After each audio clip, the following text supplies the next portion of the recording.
Hey team, it's Kary Oberbrunner. Welcome. I have with me a very special guest, Denae Hively. How you doing today?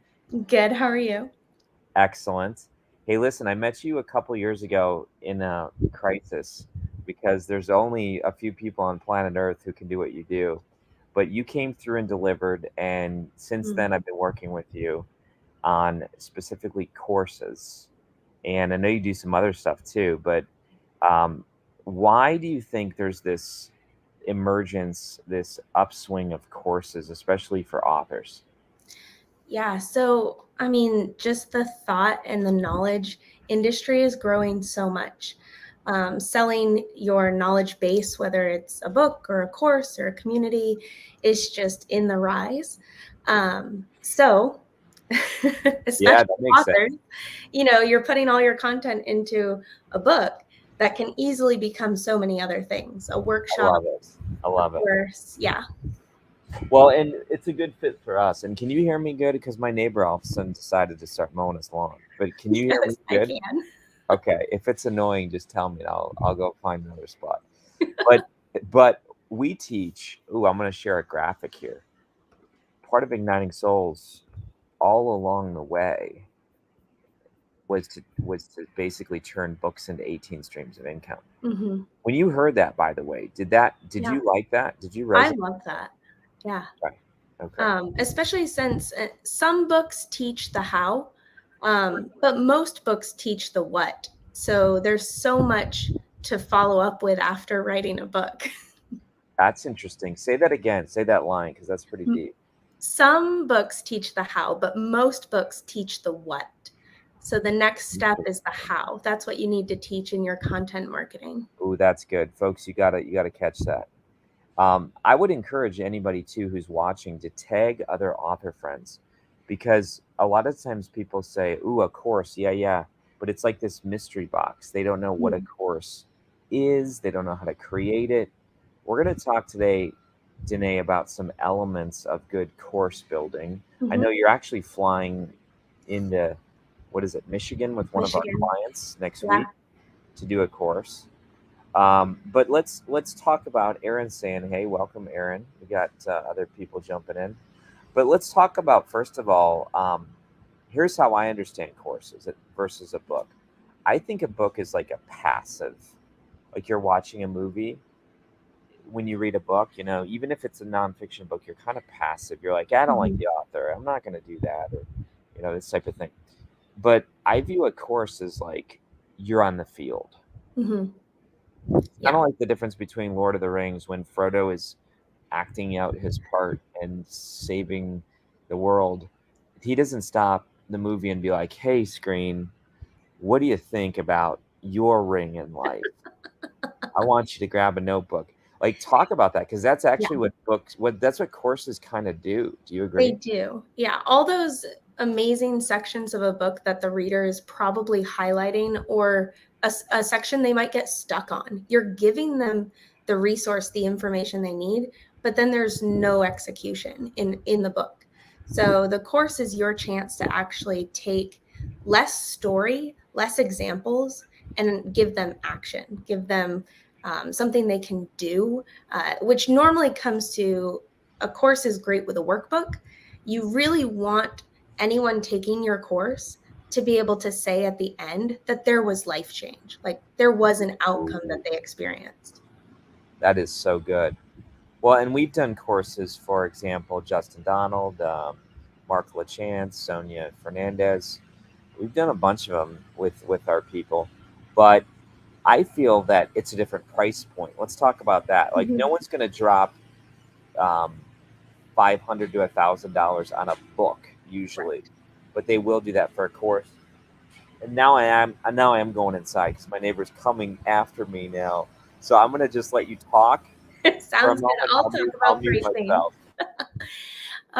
So I'll even back up that a little bit. So when you create content, there's something called a product ladder, and your book is at the very bottom of that ladder. Ultimately, you want something like an 11.99, 15.99 book to be down there at the bottom, and something for $5,000 plus to be up there at the top of your ladder. And so then what's all the prongs in between? It could be your course. It could be group coaching. It could be your course with group coaching. That's something that is actually selling really, really well right now, and you can charge so much more for. You could probably sell your course for anywhere between $300 and $1,000. Your industry really matters for pricing. That's where a lot of people get stuck on pricing, is what's your industry. If you're in the business industry, you can charge way more than if you're in the hobby industry. No one's going to buy a needlepoint or a knitting class for $1,000. So when you add coaching to it, though, that's when you can charge, even in the hobby industry, so much more. Is because you're doing the course with them, so they can ask questions, they can get live interaction, they can participate with a whole group of people and get the group's response.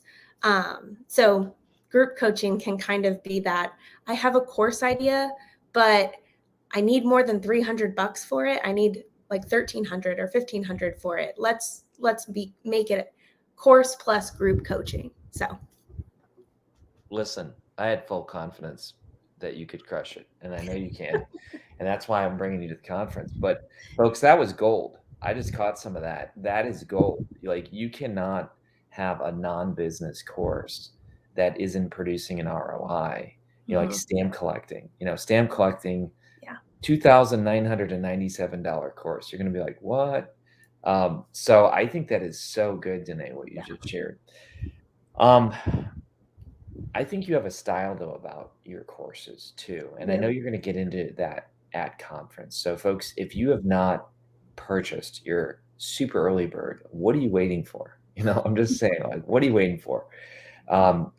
Here's why.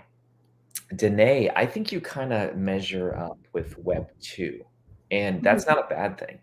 I'm going to share a little graph here for our people, but I think that's actually a good thing, because I don't think the world's ready for Web 3. A lot of people, I think it's going to take 10 to 15 years. Why do you think, we had Giselle on yesterday, and I'm not going to put you all in a ring and have you fight each other, but why do you think we can have both things? Like, so some people could be like, well, I'm totally into Web 2. Yeah. And Web 2, of course, is like mobile.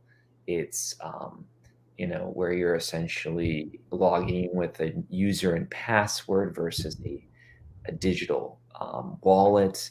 So I think we're kind of going to be here for a while. But that's why I wanted to bring you and Giselle. Giselle's here, you're here. And one's not bad or the other. But why do you think some people are just not, they shouldn't do VR? Yeah. Well, so I started building courses 7 years ago, but the real rise of online courses and sharing your knowledge was in the late 1990s, early 2000s. And like, people are just now figuring out they can do courses like the way that I do them in Web 2. If it's taken this long, then there's still time. Your audience, it can also come down to who you're serving. That's a good point. Yeah.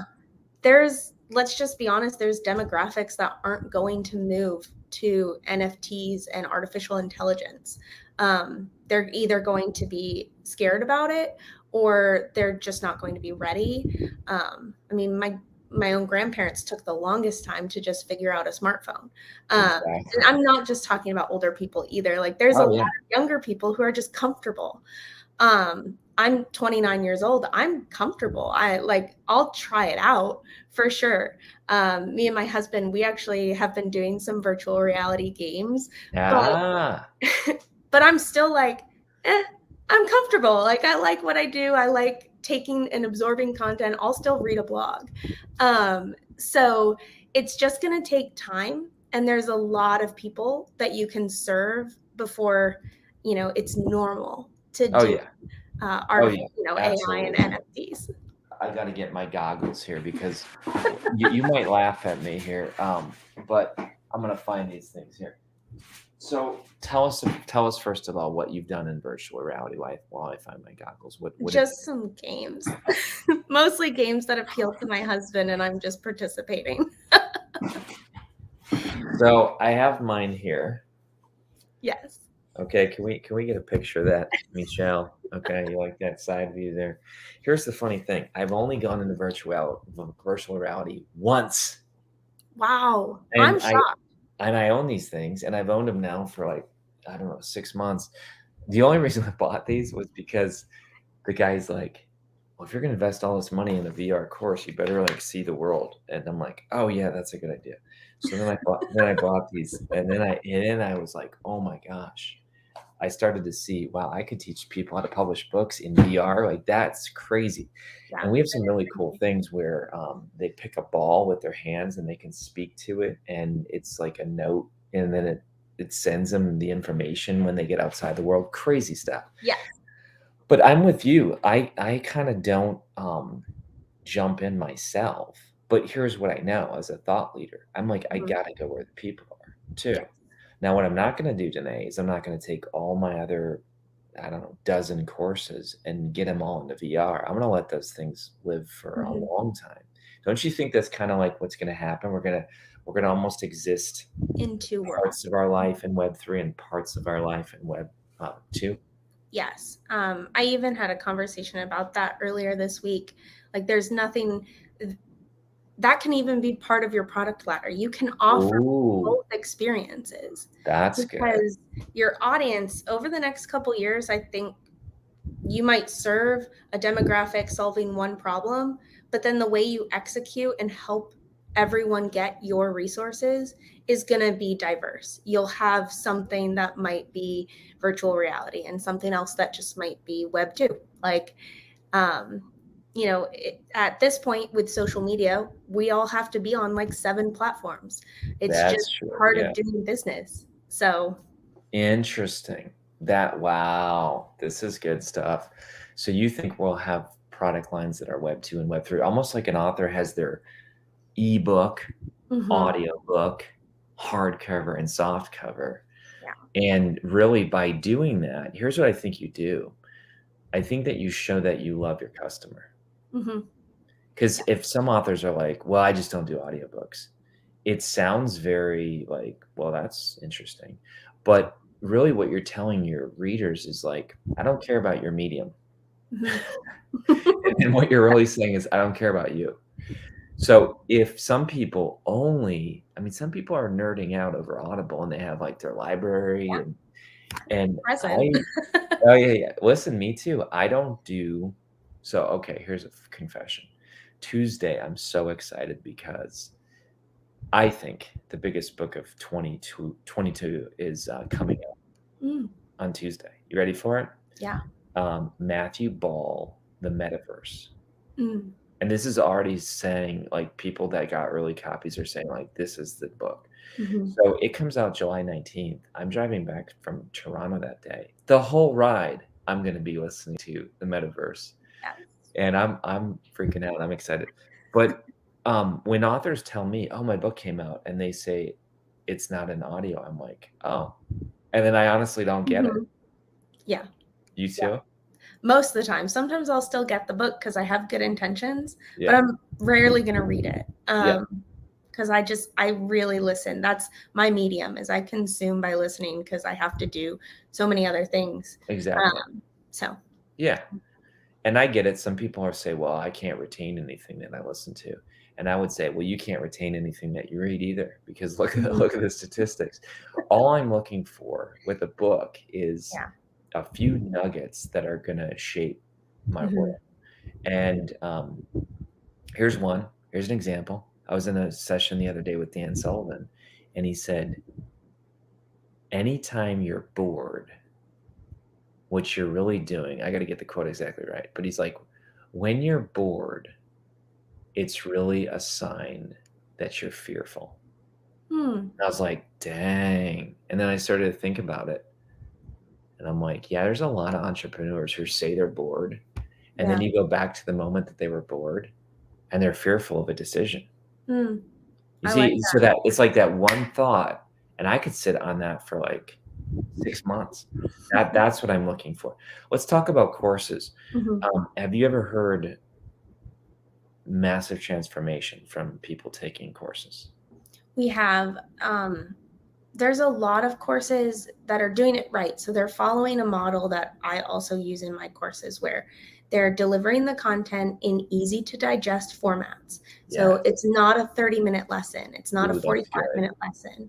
It's tangible information broken down into 10 minutes max, but ideally 5 minutes, like way less than 10. Just I'm saying 10 minutes max because sometimes Yeah. you have to give a story or an example. And they're giving resources like download my script, download my step-by-step process, or below Yeah. this video, after I just taught it to you, here's the info that you're going to take and you're going to apply it right now. Oh, that's good. Courses are doing that. People are walking away. People are following up, leaving a review, that it changed their life. I've taken courses that have helped me transform something. Yeah. When I first started my business, I followed a course. Like, Wow. Yeah. so I can even say like, oh, I started a very successful growing business off of someone's course. So. Listen, I left my day job off of someone's course. Like, seriously. Yeah. Because it gave me, and I'm one of these people who if I pay money for the course, and this is why I want to challenge people, like, don't give people free courses. Do not. Yeah. Because when I paid for it, then I'm like, well, golly, I'm going to go take that thing. But I did take a course and it gave me confidence. It gave me tools.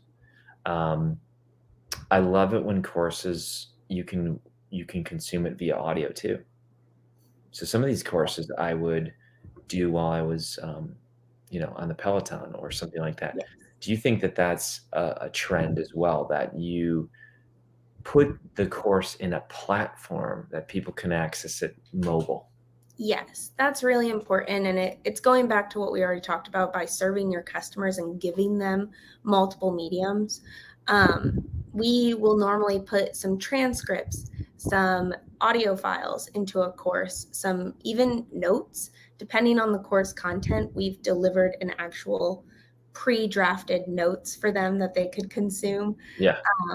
I mean, the only time audio is harder on courses is when you're giving so many action steps Yeah. that they would have to be pausing all the time. But we Right. normally, even in those situations, we normally still give the audio Yeah. because you could listen to it on your Peloton and then later, now that you have the content, go back and go through it again and write down all the scripts and make all the calls or whatever it's telling you to do. And I'll even tell people, like, just for further clarification, I'm listening to it on audio, but it's still the video. You get what I'm saying? Like, I'll just press play, pop the AirPod in. I might put it in front of me while I'm on the Peloton, but I'm not like staring at it. It might be like occasionally. This is good. Okay, so what do you? First of all, thanks for coming to the Igniting Souls Conference. That's cool. And whether you're speaking virtually or physically, you don't have to tell us. You don't have to tell a secret. But what are you going to talk about at conference? Yeah, so I'm going to actually go through the process of building a course. Whoa. Okay. People got to listen to this here. Hold on one second. Right now, tickets are $297. $297. Denae's one of 30 experts. If you get a VIP ticket, you get the recordings as well. So that's worth the price of admission, just your breakout. Okay, keep going. What are you teaching us? I'll add to that. That actually normally costs $3,500. Yes. So my process of how to build a course. It is true. So yeah, we're going to actually walk through it and do the formulas. We're going to do the formulas of planning your content, the formulas of setting your price, and even troubleshooting a couple of places that course creators get stuck. So by the end of the breakout, you should be able to walk away with drafted notes on this is my course, this is my content, this is my price point, and this is how I'm going to sell it. Wow. Yeah, I like action. That's good. You're not going to be like, hey, you should do a course because it's good. That's really what today was. Today was to get people to realize, like, oh, I could actually do a course. But at the breakout session, you're going to teach people price point and process. That is amazing. Okay. And some people will probably be like, look, I just want to hire you. and that's kind of cool too.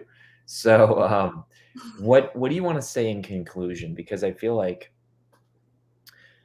I honestly think every major book that I've done, I've created a course. Mhm. I really do. Your Secret Name, Deeper Path, Day Job to Dream Job, Unhackable, Show Up, Filled Up. I did a course. I haven't sold the course, but I did a live event. That's an option.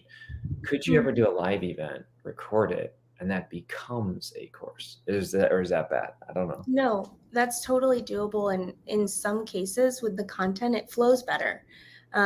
If there's interaction, that would be really helpful for your audience and your industry. A live course is a great way to do it. Ooh, live course. I like that. Yeah. Okay.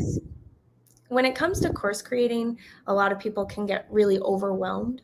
I'm sure it's the same when people draft their first book idea Oh and yeah. then actually have to write all the pieces. Oh yeah. But whether it's pre-recorded with a bunch of slide-ins and worksheets, or it's live and you're answering questions on the spot, doesn't really matter.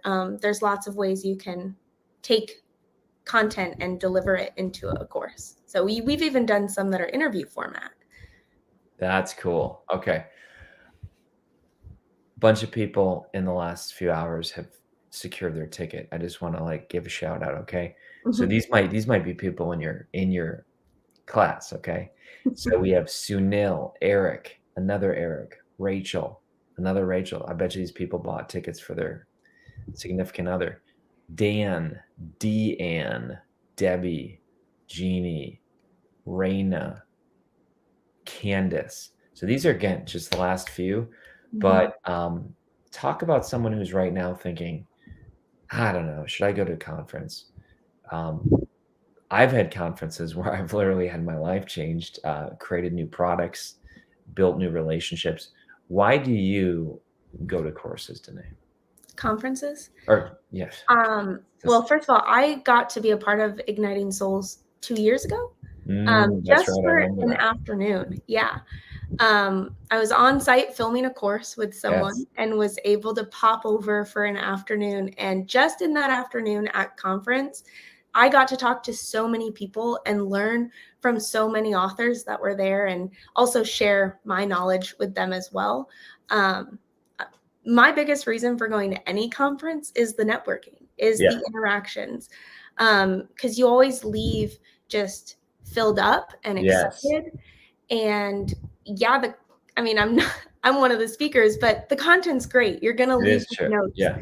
But you could also do that from home. You really could. What you can't do from home is get fed in your Yeah. school by all these other people who can give you their knowledge, and you Oh can yeah. share your knowledge and encouragement. So Absolutely. yeah. I just left a conference in Chicago on Monday and Tuesday. My calendar's full. People want to meet. People gave me value. Yep. I've made changes in our business.